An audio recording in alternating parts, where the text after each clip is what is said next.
ओम शांति। आज ही के दिन ब्रह्मा बाबा अव्यक्त हुए थे। आज जनवरी की 18 तारीख है। 18 जनवरी 2024। प्रातः मुरली अव्यक्त बाप दादा पिता श्री जी के पुण्य स्मृति दिवस पर सुनाने के लिए बाप दादा के मधुर महावाक्य। मीठे बच्चे, बाप की दिल अंदर बच्चों को सदा सुखी बनाने की फर्स्ट क्लास आस रहती है। बाप यही चाहते हैं कि मेरे बच्चे लायक बन स्वर्ग के मालिक बने। एक पिता अपने बच्चों को सदा आगे बढ़ते हुए ऊंचे स्थान पर बैठे हुए देखना ही पसंद करते हैं। कोई भी पिता अपने बच्चों को कभी भी गलत काम या किसी भी तरीके के दुख कष्ट में देख नहीं सकते। और आज हम बच्चों से बाप दादा कह रहे हैं कि बाप की दिल अंदर बच्चों को सदा सुखी बनाने की फर्स्ट क्लास आश रहती है। बाप यही चाहते हैं कि मेरे बच्चे लायक बन स्वर्ग के मालिक बने। ओम शांति। बच्चे जानते हैं अभी भगवान सम्मुख बैठकर हमको ज्ञान के गीत सुनाते हैं व ज्ञान की डांस कराते हैं। इस ज्ञान डांस से तुम देवताओं मुआफिक सदा सुखी और हर्षित रहेंगे। भगवान को ही बेहद का बाप व विश्व का रचयिता कहा जाता है। आत्मा समझती है बाबा हमारे लिए स्वर्ग की सौगात लाए हैं, वही रचयिता है। स्वर्ग का मालिक बनाने के लिए राजयोग सिखाते हैं। कहते हैं बाप को और विश्व के मालिक बने को याद करो। बाप बेहद का मालिक है तो जरूर बेहद की बड़ी दुनिया ही रचेंगे। तुम बच्चों के लिए सारी विश्व ही घर है, अर्थात पाठ बचाने का स्थान है। बेहद का बाप आकर के बेहद का विश्व अथवा घर बनाते हैं, वह है स्वर्ग। तो ऐसे बाप का बच्चों को कितना शुक्रिया मानना चाहिए। विश्व का रचता बाप डायरेक्ट समझा रहे हैं, हम तुमको विश्व का मालिक बनाने आया हूँ। तो तुम्हारा स्वभाव बहुत फर्स्ट क्लास चाहिए। तुम्हारी चलन ऐसी होनी चाहिए जो सब कहें कि यह तो जैसे देवता है। देवताएं नामी ग्रामी हैं। देखो अभी भी हम बच्चों के लिए बाबा कहते हैं ना कि मूर्तियों की जो पूजन हो रही है, कहीं भी दिखता है शिवलिंग बिठा देते हैं, देवी देवताओं के चित्र रख करके पूजन करते हैं। तो तुम देखो बाबा कहते हैं देवताएं कितने नामी ग्रामी हैं, कितना उनका मान सम्मान करते हैं। भला भी वो चैतन्य अवस्था में नहीं है, वो होकर के गए हैं, लेकिन तुम्हारा यादगार तो है ना चित्रों के रूप में। तो बाबा कहते हैं इनका स्वभाव एकदम देवताई है, बिल्कुल मीठे शांत स्वभाव के हैं। तो ऐसे बच्चों को बाप भी देख खुश होते हैं। बाबा स्वर्ग का मालिक बनाने आते हैं तो तुम्हें कितना मददगार बनना चाहिए, सर्विस में आपे ही लग जाना चाहिए। ऐसे नहीं मैं थक गया हूँ, फुर्सत नहीं है, समय पर सब काम करने में कल्याण है। यज्ञ सर्विस का इजाफा श्री बाबा देते हैं। बाबा बच्चों की दैवी चलन देखते हैं तो कुर्बान जाते हैं। तुम बच्चे इस पढ़ाई से कितनी ऊंची कमाई करते हो, तुम पद्मा पद्मपति बनते हो। बाबा तुम्हें कितना धनवान बनाते हैं। बाप तुमको अखुट खजाने में ऐसा वजन करते हैं जो 21 जन्म साथ रहेगा। इतना बाबा देखो तुला दान करते हैं ना, एक तरफ धन अनाज रखते हैं, दूसरे तरफ इंसान को बिठाते हैं। यहाँ देखो बाबा ने तुमको कैसे तौला है। बाप तुमको अखुट खजानों में ऐसा वजन करते हैं जो 2500 वर्ष, आधे कल्प, 21 जन्म तुम्हारे साथ रहेगा। ओ बाबा, तो वहाँ दुख का नाम नहीं, कभी अकाले मृत्यु नहीं होगी, मौत से कभी डरेंगे नहीं। यहाँ कितना डरते हैं, रोते हैं, तुमको तो खुशी है। यह पुराना शरीर छोड़ जाए, नई दुनिया में प्रिंस बनेंगे। तुम इस पुरानी दुनिया से ममत्व मिटाते रहो, इस देह को भी भूलते जाओ। हम आत्मा इंडिपेंडेंट हैं। बस एक बाप के सिवाय और किसी की याद ना आए जीते जी, जैसे कि मौत की अवस्था में रहना है। इस दुनिया से मर गए, कहते भी है ना, आप मुए मर गई दुनिया। शरीर के भान को उड़ाते रहो, एकांत में बैठे यह अभ्यास करो। बाबा बस अभी हम आपकी गोद में आए हैं कि आए एक की याद में शरीर का अंत हो, इसको कहा जाता है एकांत। मीठे बच्चे, तुम जानते हो कि ऐसी ऊंची पढ़ाई पढ़ाने वाला कौन है? इस चैतन्य डिब्बी में चैतन्य है हीरा बैठा है। अब यहाँ बाबा ने चैतन्य डिब्बी किसे कहा? ब्रह्मा बाप को। ब्रह्मा बाप के तन में कौन बैठा है? चैतन्य हीरा बैठा है, वही सत्य चित्त आनंद स्वरूप है। सत्य बाप तुम्हें सच्ची सच्ची श्रीमत देते हैं। बाप की बनी हो तो कदम कदम पर श्रीमत पर चलना है, चुप रहना है और पढ़ना है। एक बाप को याद करना है, घड़ी घड़ी इस बैज को देखते रहो तो बाप और वर्षे की याद आएगी। याद से ही तुम जैसे सारे विश्व की शांति का दान देते हो। हर एक बच्चे को अपनी प्रजा भी बनानी है, वारिस भी बनानी है। मुरली कोई भी मिस नहीं करनी चाहिए। बाबा बहुत प्यार से समझाते हैं, मीठे बच्चे अपने पर रहम करो। पढ़ोगे, हाँ, बाबा के श्रीमत पर चलोगे, बाबा के हर महावाक्य को महावाक्य बना करके मनन चिंतन करोगे, अपने में धारणा करोगे, हाँ, योग में रह करके अपने पापों का विनाश करोगे तो क्या होगा? तुम्हारा ही कल्याण होगा। अपने पे रहम करो, बाबा कह रहे हैं, कोई अवज्ञा नहीं करो। जो खुशबूदार फूल हैं वह खींचते हैं, जो जैसा है ऐसी सर्च लाइट लेने की कोशिश करते। खुशबूदार गुणवान बच्चों को देख प्यार में खुशी में नयन गीले हो जाते हैं। कुछ तकलीफ होती है तो बाबा सर्च लाइट देते हैं। देखो बाबा कहते हैं ना कि दुख में नहीं रोना, अब मेरे बने हो ना, बाबा के बने हो ना, तो अब ईश्वर के बनकर के भला तुम्हें कौन सा दुख है जो तुम्हें सताता है? भल तुम्हारे प्रेम में आंसू कितने भी निकले कि बाबा मिला है मुझे, कोटों में कोई में भी कोई आत्मा चुना है। मैं विश्व की कौन सी आत्मा हूँ? विशेष आत्मा हूँ जो मुझे ईश्वर पढ़ाते हैं। लोग तो छोटे छोटे स्कूलों में ऐसे किसी एक्टर के स्कूल में पढ़ लेते हैं तो कहते हैं कि मैं सबसे ऊंची यूनिवर्सिटी में पढ़ता हूँ। हम तो यूनिवर्स की यूनिवर्सिटी में पढ़ रहे हैं और बाप ने हमें चुना है। हमारी क्या ताकत है जो हम भगवान को चुन सकें, भगवान को हम अपना बना सकें? अरे भगवान ने हमें चुना है। आपको धन मिले, माया मिले, संपत्ति मिले, सुख सुविधाएं मिले, आपके पास में कितनी भी भौतिक सुख सुविधाएं हैं, वो भगवान की कृपा नहीं है। भगवान का मिल जाना भगवान की कृपा है। भगवान ने आपको खुद चुना है तो कितना ना खुशी का खजाना बढ़ते रहना चाहिए। हम तो भाग्यशाली हो गए, भगवान ने हमें चुन लिया, भगवान ने हमें अपना बना लिया, इतनी करोड़ों आत्माओं में हमें चुन लिया। बाबा हमें जिस दिन से मिला है उस दिन से बाबा हमें मीठा मीठा मीठा मीठा मीठा कह के हमें भी मीठा बनने को मजबूर कर दिया। तो बाबा कहते हैं गुणवान बच्चों को देख प्यार में खुशी में नयन गीले हो जाते हैं। और कुछ तकलीफ होती है तो फिर बाबा सर्च लाइट देते हैं। अब सर्च लाइट क्या है? बाबा हमें बताते हैं ना कि अगर तुम्हारे जीवन में कुछ दुख तकलीफ आए हैं तो उसका कारण क्या है। जब हमें कारण पता चल जाता है, कुछ ऐसा हमें समझ आता है, बाबा हमें समझाते हैं, तो फिर हम उस दुख को दुख नहीं समझते हैं ना। हमारे ही किए विकर्म है और बाबा ने जो हमारे ऊपर कृपा करी है तो वो तो बाबा मिला ही है। अब बाबा कहते हैं अगर संकल्पों में भी मुझे साथ ले करके चलोगे तो तुम्हारे सोचने का काम भी मैं करूँगा। बाबा समझाते हैं मीठे बच्चे, तुम्हें इस पुरानी दुनिया में कोई भी आशा नहीं रखनी है। अब तो एक ही श्रेष्ठ आश रखनी है कि हम तो चलें सुख धाम। कहाँ भी ठहरना नहीं है, देखना नहीं है, आगे बढ़ते जाना है। ऐसे नहीं कि कोई ऐसा चकाचौंध करने वाला, आँखों को ऐसा अच्छे लगने वाला सीन दिखा और वहाँ रुक गए।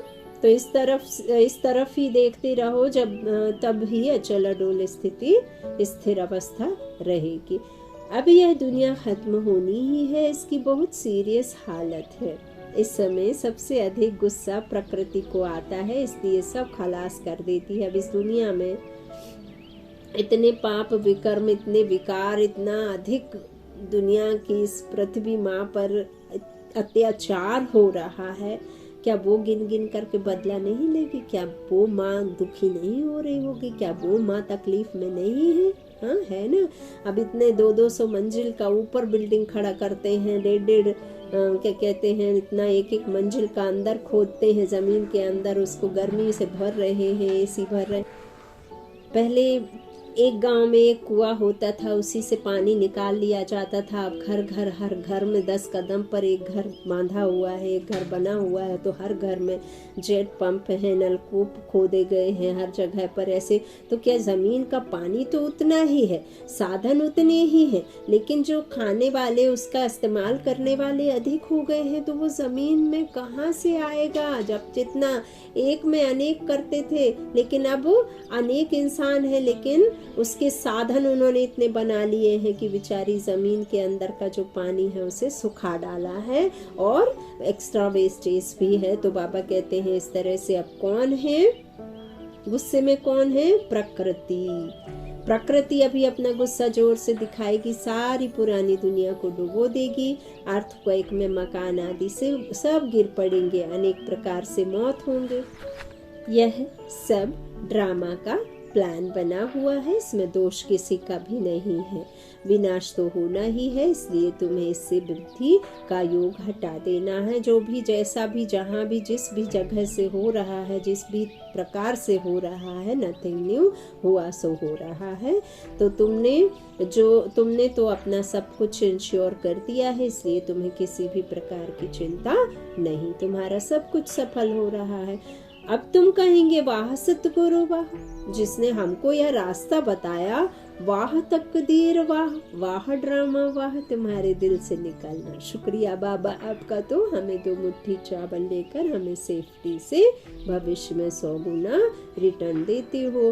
परंतु इसमें भी बच्चों की बड़ी विशाल बुद्धि चाहिए। बच्चों को अथाह ज्ञान धन का खजाना मिलता रहता है, तो अपार खुशी होनी चाहिए ना। अब बाबा कहते हैं धन मिल रहा है, इसका मतलब ये नहीं है कि धन संपदा, हाँ, ऐसे सब हम दे रहे हैं। बाबा कहते जब हम तुमको इतनी प्यारी, इतनी अच्छी समझ देते हैं कि जो तुम्हारे मन के अंदर में मैल जमी हुई है, जो तुम्हारा मन मैला हो गया, उस मैलेपन को मैं खत्म करता हूँ, तुमको बुद्धू से बुद्धिमान बनाता हूँ, तुमको बेसमझ से समझदार बनाता हूँ, और जो तुम्हारा था उसकी मैं याद दिलाता हूँ कि बच्चे, जो तुम अपना समझ बैठे हो वो तुम्हारा नहीं है, और जो तुम्हारा नहीं है वो तुम भूल गए हो। तो उसकी याद दिला करके हमें ऐसा बुद्धिवान, इतना शक्तिशाली, इतना अच्छा बना देते हैं, इतना मीठा बना देते हैं, हमारे अंदर में दैवत्व आ जाता है, तो फिर हम सुख शांति से भरपूर हो जाते हैं, धन धान्य से भरपूर हो जाते हैं। तो बाबा कहते हैं परंतु इसमें भी बच्चों की बड़ी विशाल बुद्धि चाहिए। बच्चों को अथाह धन, अथाह ज्ञान धन का खजाना मिलता रहता, तो अपार खुशी होनी चाहिए ना। जितना हृदय शुद्ध होगा तो औरों को भी शुद्ध बनाएंगे। योग की स्थिति से ही हृदय शुद्ध बनता है। तुम बच्चों को योगी बनाने का शौक होना चाहिए। अगर देह में मोह है, देह अभिमान रहता है, तो समझो हमारी अवस्था बहुत कच्ची है। और देह अभिमान में ही तो गुस्सा, क्रोध, काम, ये सब कब आता है? जब आपको देह का भान रहता है। तो देही अभिमानी बच्चे ही सच्चा डायमंड बनते हैं, इसलिए जितना हो सके देही अभिमानी बनने का अभ्यास करो। बाप को याद करो, बाबा अक्षर सबसे बहुत मीठा है। बाप बड़े प्यार से बच्चों को पलकों पर बिठाकर साथ ले जाएंगे, और नहीं भी जो नहीं जाना चाह रहे हैं उनको भी जाना ही है। जोर जबरदस्ती जाओ, हाथ पकड़ कर जाओ, साथी बनकर जाओ, या फिर पीछे से जबरदस्ती जाओ। तो बाबा कहते हैं इस तरह से बाप को याद करो, ये बहुत मीठा है, पलकों पर बिठाकर साथ ले जाएंगे। ऐसे बाप की याद के नशे में चकनाचूर होना चाहिए। बाप को याद करते करते खुशी में ठंडे ठार हो जाना चाहिए। जैसे बाप अपकारियों पर उपकार करते हैं, तुम भी फॉलो फादर करो, सुखदाई बनो। बाप के दिल अंदर बच्चों को सदा सुखी बनाने की कितना फर्स्ट क्लास आस रहती है कि बच्चे लायक बन स्वर्ग के मालिक बने। तुम बच्चे अभी ड्रामा के राज को भी जानते हो। बाप तुम्हें निराकारी, आकारी और साकारी दुनिया का सब समाचार सुनाते हैं। निराकारी जहाँ हम आत्माएं रहते हैं, परमात्मा रहता है। आकारी जो बाबा ने सूक्ष्म वतन कहा, जहाँ वहाँ टॉकी नहीं होती है, सिर्फ वहाँ सिनेमा होता है, मूवी चलती है। और साकारी जहाँ हम आत्माएं शरीर को पहन करके पाठ बजाते हैं। तो ऐसे बाबा ने 3 दुनिया का बातें कही, निराकारी, आकारी और साकारी। तो साकार रूप हम आत्माओं का है। जब शरीर ले लेते तो हम दिखाई देने लग जाते हैं, नहीं तो हम निराकारी रहने के समय दिखाई नहीं देते और फरिश्ताई ड्रेस पहनते हैं भी तो आकारी। तो बाबा कहते हैं साकारी दुनिया का सब समाचार सुनाते हैं। आत्मा कहती है अभी हम पुरुषार्थ कर रहे हैं नई दुनिया में जाने के लिए। हम स्वर्ग में चलने लायक जरूर बनेंगे, अपना और दूसरों का कल्याण करेंगे। अच्छा, बाप मीठे बच्चों को समझाते हैं। बाप दुख हरता सुख करता है, तो बच्चों को भी सबको सुख देना है। बाप का राइट हैंड बनना है। ऐसे ही बाप को प्रिय लगते हैं। शुभ कार्य में राइट हाथ को ही लगाते हैं। तो बाप कहते हैं हर बात में राइटियस बनो। एक बाप को याद करो तो फिर अंतमति सो गति हो जाएगी। इस पुरानी दुनिया से ममत मिटा दो। यह तो कब्रिस्तान है। जो भी हम देख रहे हैं वो तो खत्म होना ही है। तो धंधाधोरी बच्चों आदि के चिंतन में मरे तो मुफ्त अपनी बर्बादी कर देंगे। कि हमारे बाल बच्चों का क्या होगा, उनके लिए हम इकट्ठा कर दें। उनके 2 पीढ़ी तो नहीं तो 1 पीढ़ी तो चली जाए, उनकी पढ़ाई का इंतजाम कर दें, ये कर दें वो कर दें। ऐसे सब बहुत सोचते हैं ना, शादी विवाह के लिए रख दें, फिर हम चले जाएं, चाहे कुछ भी हो जाए। तो बाबा कहते हैं देखो अभी तो वो सब समय नहीं है कि 100 साल की अभी दुनिया टिकी रहेगी, हाँ, या 100 साल का बच्चा हो ही जाएगा, या हमारा उम्र 100 साल हो जाएगा। अब है कि कब नहीं है। तो इस तरह से बाबा कहते हैं अपनी बर्बादी कर देंगे। शिव बाबा को याद करने से तुम बहुत आबाद होंगे। अच्छा देखो, बाप अपने बच्चों को वही समझाता है जिसमें बाबा कहते हैं बच्चों का कल्याण हो। अब बच्चा उसे गलत समझे या डांट समझे या किसी तरह का उसमें समझे, तो बाबा कहते हैं बाप तो अपने बच्चों को कभी गुमराह नहीं करेंगे, कोई गलत बात नहीं बताएंगे, कुछ दुख देने वाली बात नहीं कहेंगे, है ना। तो जिसमें तुम्हारा कल्याण हो, अच्छाई है, भलाई है, उसी बात को बोलते हैं। तो बाबा कहते हैं देह अभिमान में आने से बर्बादी हो जाती है ना। शिव बाबा को याद करो तो उससे ही फिर आबाद होंगे। देही अभिमानी बनने से आबादी होती है। धन की भी बहुत लालच नहीं रखनी चाहिए। उसी फिक्रात में शिव बाबा को भी भूल जाते। बाबा देखते हैं सब कुछ बाप को अर्पण कर फिर हमारी श्रीमत पर कहाँ तक चलते हैं। शुरू में बाप ने भी ट्रस्टी हो दिखाया ना। ब्रह्मा बाप ने क्या किया, दिखाया ना ट्रस्टी बनकर। तो सब कुछ अर्पण ईश्वर अर्पण कर खुद ट्रस्टी बन गया। बस ईश्वर के काम में ही लगाना है, विघ्नों से कभी डरना नहीं है। अच्छा, ब्रह्मा बाबा के सामने ऐसी परिस्थितियां आई। हमारे वरिष्ठ दादियां दीदियां जो बाबा के साथ में रहती थी वो सब बताती हैं, आपने भी सुना होगा। ब्रह्मा बाबा के सामने ऐसे सीन आए हैं कि आप उनको सुन करके ही मतलब दंग हो जाएंगे, इतना वंडर खाएंगे, इतना डर जाएंगे। वो सीन भी बाबा ने करावनहार करा रहा है। मैं मात्र निमित्त हूँ, मैं ट्रस्टी बनकर ईश्वर अर्थ सब काम कर रहा हूँ, कराने वाला बाप है। ऐसे करके विघ्नों से कभी डरे नहीं। तो जहाँ तक हो सके सर्विस में अपना सब कुछ सफल करना है, ईश्वर अर्पण कर ट्रस्टी बन रहना है। अच्छा, मीठे मीठे सिकीलाधे बच्चों प्रति माता पिता बाप दादा का याद प्यार और गुड मॉर्निंग। रूहानी बाप की रूहानी बच्चों को नमस्ते। हम रूहानी बच्चों की रूहानी माता पिता बाप दादा को याद प्यार और गुड मॉर्निंग। अव्यक्त महावाक्य रिवाइज है 15/4/74। क्या सभी उन्नति की ओर बढ़ते जा रहे हो? सदा लगन में मग्न और विघ्न विनाशक, यह दोनों निशानियां क्या अनुभव में आ रही है? विघ्न विनाशक बनने के बजाय विघ्नों को देख अपनी स्टेज से नीचे तो नहीं आ जाते हो? क्या अनेक प्रकार के आए हुए तूफान आपकी बुद्धि में तूफान तो पैदा नहीं करते हैं? बुद्धि में जैसे कोई के द्वारा तोहफा मिलता है तो बुद्धि में हलचल नहीं होती है बल्कि उल्लास होता है। इसी प्रकार आए हुए तूफान उल्लास बढ़ाते हैं या हलचल बढ़ाते हैं? हाँ, जो भी होना है देखो वो तो होगा। यदि कोई मुश्किल भी आती है ना, तो वो आपको कहीं ना कहीं बहुत हिम्मत देती है। मुश्किल देखो, अगर दुख नहीं है तो सुख की कामना नहीं है, सुख नहीं है तो दुख की कामना नहीं। इस तरह से बाबा कहते हैं कि सुख ही सुख हो तो भी ना चले, है ना। तो यहाँ तो दुख ही दुख है, वैसे सुख तो नहीं है, सुख तो क्षणभंगुर मात्र है। तो बाबा कहते हैं कि यदि हमें दुख ना हो तो हम सुख की भी तो आश ना करें। ईश्वर को हम दुख में ही पुकारते हैं ना, तो ये भी एक तरह से ड्रामा है। तो बाबा कहते हैं तूफान भी आए तो कई कई देखो कितनी भी मुश्किल आती है घड़ी, तो उसको भी इतना अच्छा तोहफा बना करके, अर्थक्वेक आते हैं या इस तरह से कोई सुनामी आती है तो देखो मैट्रेस निकाल के अंदर, मतलब जिनको हर हाल में जीना आता है तो वो मैट्रेस निकाल के उसको बोट बना करके चलने लग जाते हैं, जबकि घरों में इतना कमर कमर तक पानी भरा रहता। बहुत कुछ आप ऐसे सीन देखते भी होंगे। तो बाबा कहते हैं हलचल क्या करते हैं, अगर तूफान को तूफान समझा तो हलचल होगी, और तोहफा समझा व अनुभव किया तो उससे उल्लास और हिम्मत अधिक बढ़ेगी। यह है चढ़ती कला की निशानी। घबराने की बजाय गहराई में जाकर अनुभव के नए नए रत्न इन परीक्षाओं के सागर से प्राप्त करेंगे, क्योंकि हलचल के अंदर रत्न समाये हुए हैं। ऊपर ऊपर से अर्थात बाहुमुखता की दृष्टि और बुद्धि द्वारा देखने से हलचल दिखाई देगी अथवा अनुभव होगी, लेकिन उसी आई हुई बातों को अंतर्मुखी दृष्टि व बुद्धि से देखने से अनेक प्रकार के ज्ञान रत्न अर्थात पॉइंट्स प्राप्त होंगी। अगर कोई भी बात को देखते या सुनते हुए आश्चर्य अनुभव होता है तो यह भी फाइनल स्टेज नहीं है। ऐसा तो होना नहीं चाहिए। ड्रामा के होने पर अगर ऐसा भी संकल्प उत्पन्न होता है तो इसको भी अंश मात्र की हलचल का रूप कहेंगे।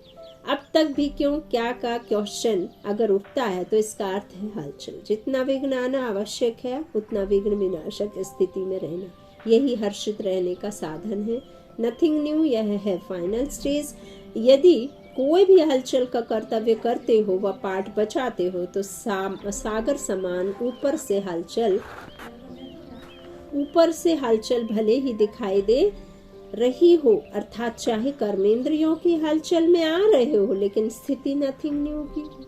एकाग्र, एक रस, एकांत अर्थात एक रचयिता और रचना के अंत को जानने वाले त्रिकालदर्शी की स्टेज पर आराम से शांति की स्टेज पर स्थित है, या कर्मेंद्रियों की हलचल आंतरिक स्टेज को भी हिला देती है। जब स्थूल सागर दोनों ही रूप दिखाता है तो क्या मास्टर ज्ञान सागर ऐसा रूप नहीं दिखा सकते? समुद्र में भी तो कहीं सुनामी, कहीं कैसी हलचल, कहीं कैसी आती है। हाँ, तो बाबा कहते हैं यदि वो दिखा सकता है तो क्या स्थूल सागर दिखाता है, तो क्या मास्टर ज्ञान सागर ऐसा रूप नहीं दिखा सकता? यह प्रकृति ने पुरुष से कॉपी की है। आप तो पुरुषोत्तम हो। जब प्रकृति अपनी क्वालिफिकेशन दिखा सकती है तो क्या वह पुरुषोत्तम नहीं दिखा सकते? अभी समय अति की तरफ बढ़ रहा है, सभी तरफ अति दिखाई पड़ रही है, अंत की निशानी अति है। तो जैसे प्रकृति समाप्ति की तरफ अति में जा रही है, जैसे प्रकृति समाप्ति की तरफ अति में जा रही है, वैसे ही संपन्न बनने वाली आत्माओं के सामने अब परीक्षाएं व विघ्न भी अति के रूप में आएंगे। इसलिए आश्चर्य नहीं खाना है कि पहले यह नहीं था अब क्यों है, यह आश्चर्य भी नहीं। फाइनल पेपर में आश्चर्यजनक बातें क्वेश्चन के रूप में आएंगी, तब तो पास और फेल हो सकेंगे। ऐसी बातें आएंगी जो ना चाहते हुए भी बुद्धि में क्वेश्चन उत्पन्न हो। यही तो पेपर है, और है भी 1 सेकंड का पेपर। क्यों का संकल्प चंद्रवंशी की क्यू में लगा देगा। इसलिए एक स्थिति में स्थित होने का अभ्यास निरंतर हो। समस्या की सीट को संभालने नहीं लग जाओ, लेकिन सीट पर बैठ समस्या का समाधान करना है। अभी तक समस्या सीट की याद दिलाती है, विघ्न आता है तो विशेष योग लगाते हो और भट्टी रखते हो। इससे सिद्ध होता है कि दुश्मन ही शास्त्र की स्मृति दिलाते हैं, लेकिन स्वतः और सदा स्मृति नहीं रहती। निरंतर योगी हो या अंतर वाले योगी हो, टाइटल तो निरंतर योगी का है ना, दुश्मन आवे ही नहीं। समस्या सामना ना कर सके, सूली से कांटा बनना, यह भी फाइनल स्टेज नहीं है। सूली से कांटा बने, उसकी बजाय कांटे को योगाग्नि से दूर से ही भस्म कर दे। कांटा लगे और फिर निकालो, यह फाइनल स्टेज नहीं है।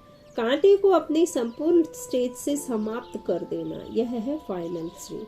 ऐसा लक्ष्य रखते हुए अपनी स्टेज को आगे चढ़ती कला की तरफ बढ़ाते चलो। बड़ी बात को छोटा अनुभव करना, स्टेज का नंबरवार यथाशक्ति पहुँचे हैं। अब पहुँचना वहाँ तक है जो कि अंश और वंश भी समाप्त हो जाए। पेड़ को काटने के लिए, पेड़ को खत्म करने के लिए आपको सबसे पहले जड़ पर वार करना होता है। जब जड़ काट देंगे तो पेड़ दोबारा नहीं निकलेगा, लेकिन यदि आप ऊपर ऊपर से काट देंगे तो वो 100 बार निकलेगा। तो जो कि अंश और वंश को समाप्त कर दे, ऐसे आपको स्टेज में स्थित रहना।